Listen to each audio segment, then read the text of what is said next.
Hello there and welcome to another edition of Quiz Critique, in which this is another edition within my series of award season reviews. I've been reviewing effectively all the best film nominee films that appeared at the Oscars of the 9 films. I've so far reviewed 7 of those films. My initial plan was to review Arrival this time round, but unfortunately I'm going to run out of time and it is going to unfortunately not happen. But I am going to get a review in here of Fences, the Denzel Washington directed film, which he also stars in, which is an adaptation of an August Wilson play. It's Pulitzer Prize winning play. So yes, Fences. Now, I will start off by simply saying, obviously, like I said, there is an adaptation of a stage play, and there's no doubt while you're watching this film, you can see exactly why and why this sort of material would work very, very, very well on the stage, in the theatre, and there is certain things that do translate rather well to the cinema screen. But there are also things that don't quite work on a grand scale that cinema then tends to try and bring up, but we'll talk about those within the review. So like I say, it's a film directed by Denzel Washington. He plays the main character in the film, who is effectively a man in his 50s, set in the 1950s, and he is married to Viola Davis, who is obviously his wife. And it's really about it's kind of a small personal drama kind of film, and it goes along with different aspects of his social life regarding work. So it's a lot of footage of sort of petty conversations, just casual conversations that would appear of coming home from work, getting home, conversations with sons, strange sons, and things like that. So it's a very much a personal drama sort of film, and absolutely from the off, I've got to say, extremely engaging and really powerful performances from Denzel Washington and Viola Davis. They are superb. They keep your attention, but it does also have to say it's an extremely heavy film because it goes down that route of the personal drama, and clearly from the stage play there's maybe a lot more ample room to do this sort of thing, but there's a lot, like I say, there's a lot of heavy material in the film. There's so many layers to it, like it would certainly take multiple viewings to fully appreciate every aspect of it, and you do have to admit that is a flaw. If it's a small flaw, it is a flaw, because pretty much of the first 30 minutes of the film, it is kind of a relentless assault on your viewing capabilities.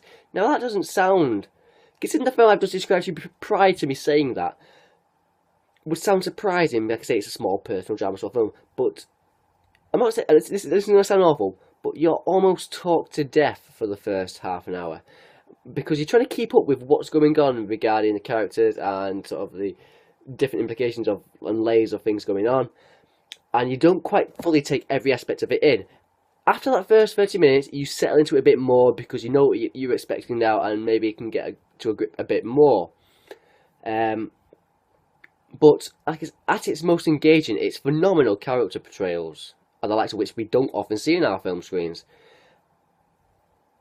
And that can purely come from the fact that it is a stage play. It's come from a different medium, so most people wouldn't write this sort of thing for the screen like this. Yeah. I could say, obviously, Denzel Washington and Viola Davis play the married couple effectively. There's also support from Stephen Henderson, Jovan Adepo, didn't say that very well, Russell Hornsby, and Michael T. Williamson, who more people will probably know, obviously, from like Forrest Gump. But these are all individuals who are effectively reprising their roles from the stage play as well, which they performed about 7 years ago. And again, Viola Davis and Denzel Washington also performed in this stage play, so they know the material, they know the stuff, and that's probably why they are so engaging, and the characters are so vivid and so well rounded. There we go. So on that aspect of things, it's a great viewing experience.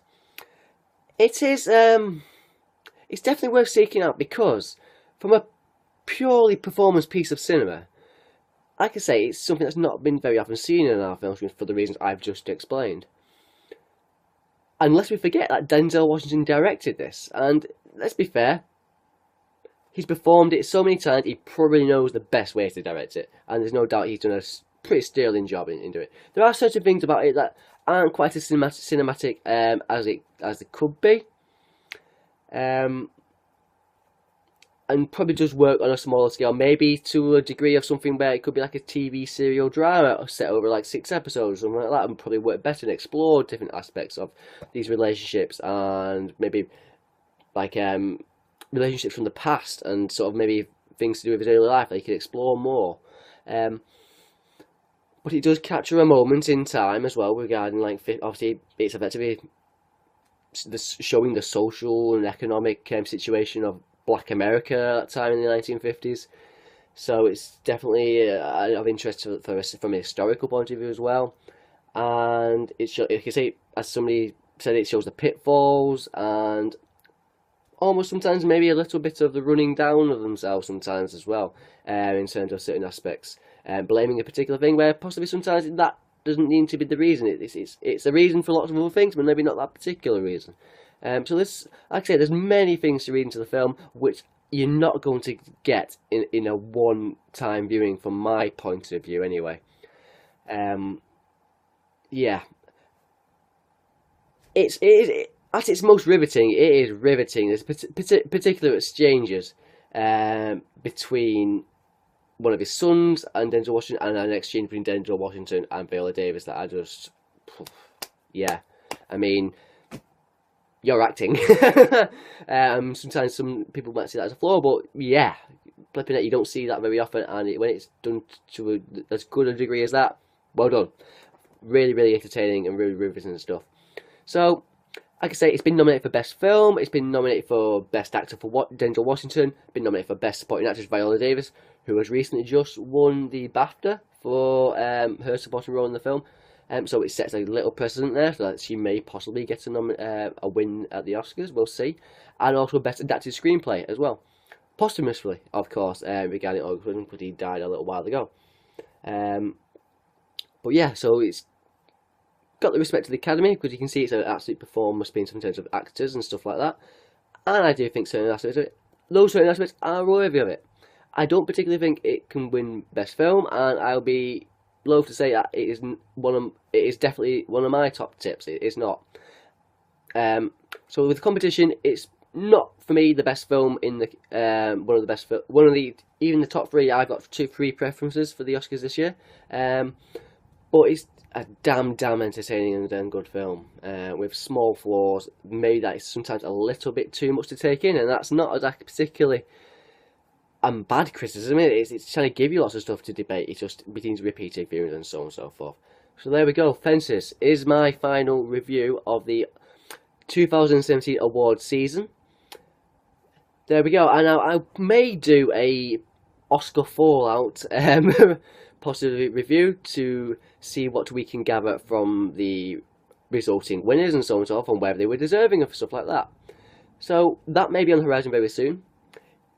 If you have watched this, I thank you very much, and if you've watched any of my other award season 2017 videos, I'm extremely grateful as well. I do hope you subscribe to me in future, because I will be doing something similar regarding themes and seasons. My next season of films will be the blockbuster season, possibly coming in about 6 weeks, 7 weeks or so, when it properly kicks in.